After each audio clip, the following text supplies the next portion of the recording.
Chapter 13 deepens the mystery and danger. Jack and Sergeant B face their past as General Ashburn resurfaces, the very man who deceived them in 1980. For the first time, they see suppressed footage revealing that what they encountered wasn't a craft, but a sentient harmonic interface, a recursive node buried beneath Rendlesham. The truth, they were manipulated, their memories erased, and Jack's resonance exploited to keep the feedback loop open. The stakes intensify as new discoveries emerge. Subterranean chambers beneath Capel Green, already reactivating and synchronizing nightly at 23:13 GMT. Globally, rival powers begin intercepting the resonance, attempting to tune into the convergence for themselves. Breaches are detected, Russia and China prepare their own bunkers, and strange global phenomena ripple outward. Babies speaking the word echo, unexplainable church bells, repeating signals in background radiation, and shared dreams of Capel Green. The world is awakening to the signal. Chapter 13 sets the stage for open confrontation, not just between nations, but between humanity and the phenomenon itself. The convergence is no longer hidden. It is spreading, and time is running out.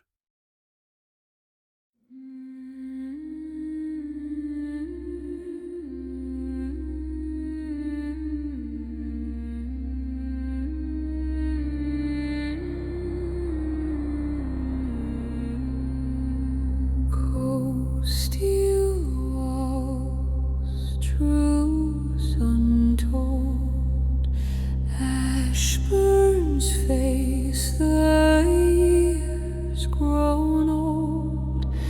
Lights in the woods, not what they seemed. A structure alive, a recursive dream.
December 19th, 2025, 08:15 hours Eastern Standard Time.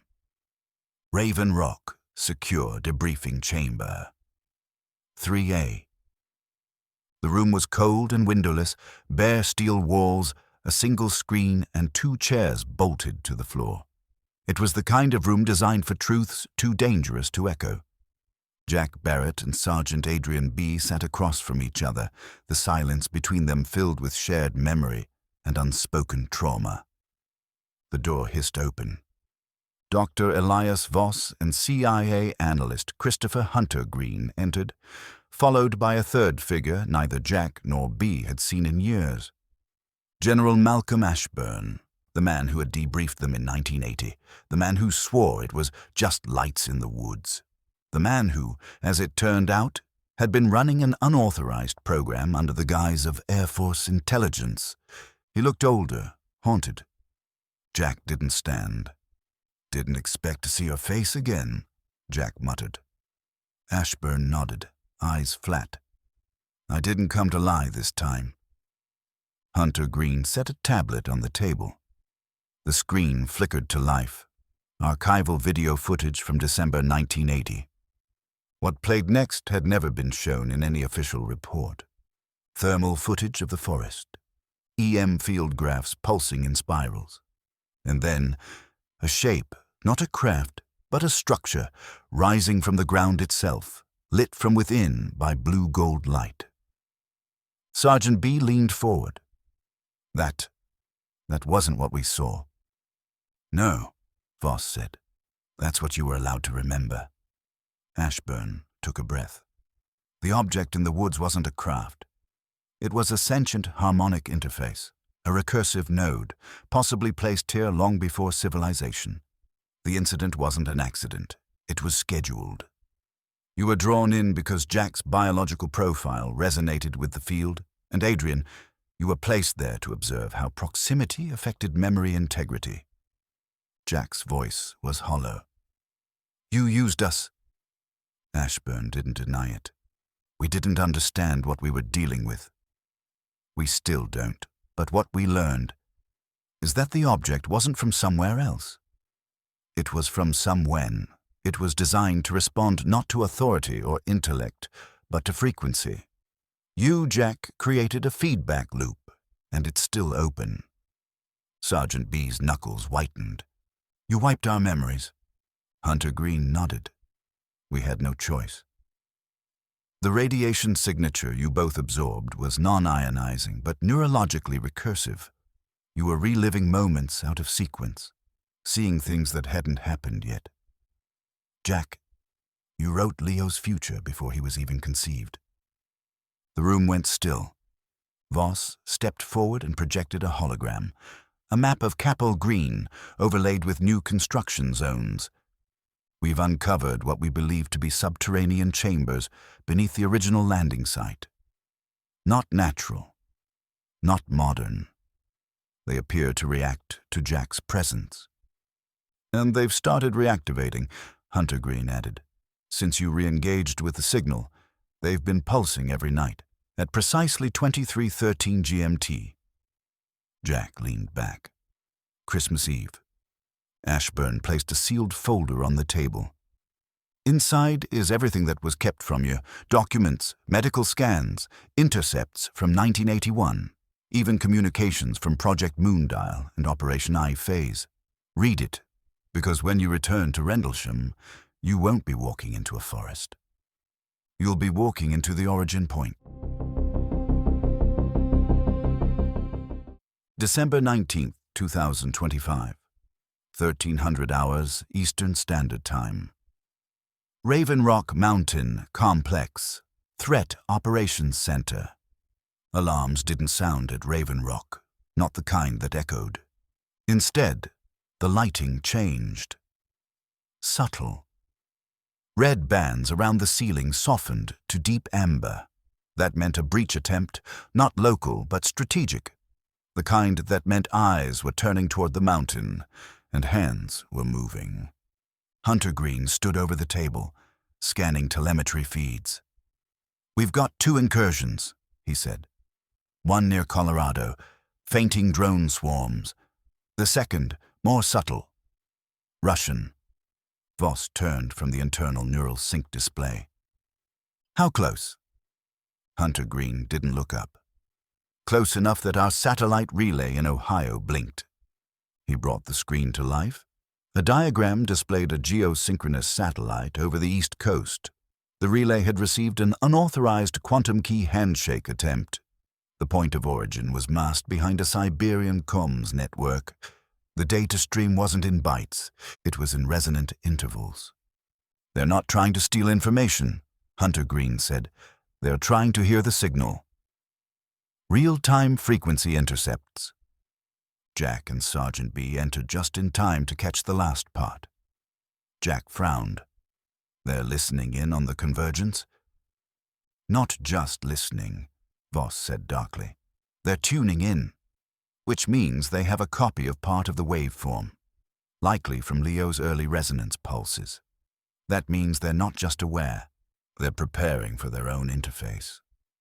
Sergeant B looked at Jack. "If they tried to recreate this without understanding it..." Jack finished the thought. "They might break the world." Secure channel, NSC Emergency Policy Session, 14:10 hours Eastern Standard Time.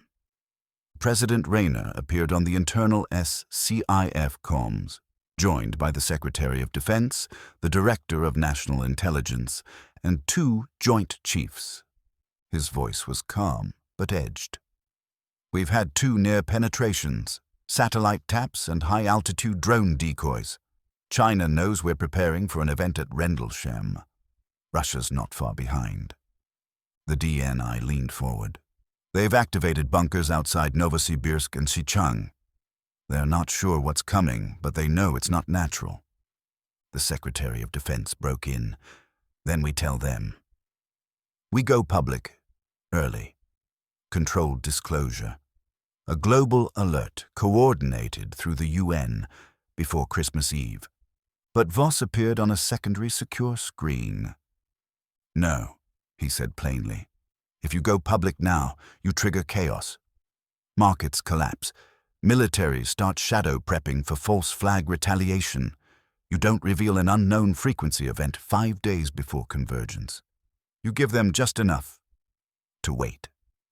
President Rayner looked weary. "And if we lose control of the narrative?" Hunter Green answered this time. "Then the narrative controls us, and the phenomenon might change its tone." Meanwhile, global effects spread. December 19th to 2000 GMT. In South Korea, a child born at midnight opened his eyes and said one word in English: echo. In Italy, church bells rang at 3:13 a.m. with no one pulling the ropes. In South Africa, a group of deep space radio telescopes detected a repeating harmonic sequence embedded in background radiation. It matched a waveform last seen during the original Rendlesham incident in 1980. And across the world, civilians, unconnected, unaware, began dreaming of 2 figures in a forest lit by a pale sphere. One older, one younger. They dreamed of a name. A place: Capel Green, Raven Rock, Observation, Chamber Beta. December 19th, 2300 hours Eastern Standard Time. Jack stood alone, watching the pulse chamber throb through the glass. Leo sat in stillness, the waveform inside him no longer rising. It was listening. B entered behind him. "So what now?" he asked. Jack didn't answer at first. Then, the world's starting to feel it. B folded his arms. "And we've still got 5 days left." Jack turned, eyes hard. "We don't need 5. We need 1 night." He glanced down at the countdown clock. T-minus. 4 days, 2 hours, 13 minutes. And it was getting louder. Chapter 13 closes with revelations that shatter the last layers of denial. Jack Barrett, Sergeant B, Voss, Hunter Green, and even the disgraced General Ashburn confront the truth. The Rendlesham object was never a craft, but a harmonic interface rooted in time itself. Memories were wiped, futures pre-written, and Jack's resonance left a feedback loop still open. Meanwhile, Russia and China are already intercepting fragments of the signal, preparing their own attempts at interface. As anomalous events ripple worldwide, children speaking in prophecy, bells ringing without cause, telescopes detecting echoes, the countdown accelerates. Jack understands the phenomenon will not wait. What lies beneath Rendlesham is awakening, and the world is beginning to feel it. Chapter 14. The Last Silence escalates the drama onto a global stage. Leaders convene in encrypted briefings, struggling to contain what is rapidly becoming more than a national incident. It is a continuity of species event. Beneath Capel Green, secret staging grounds are prepared with exotic arrays, containment rings, and amplifiers keyed directly to Jack and Leo's blood resonance. But rival powers are already building mirror fields, and Lopner in China stirs with its own activation. Jack, Leo, and Sergeant B are scheduled for covert transfer, but Voss unveils a radical alternative: direct phased insertion through the convergence field itself. The world edges toward collapse or transcendence as the last silence breaks. Every step a risk, every moment a test of whether humanity can cross the threshold without shattering.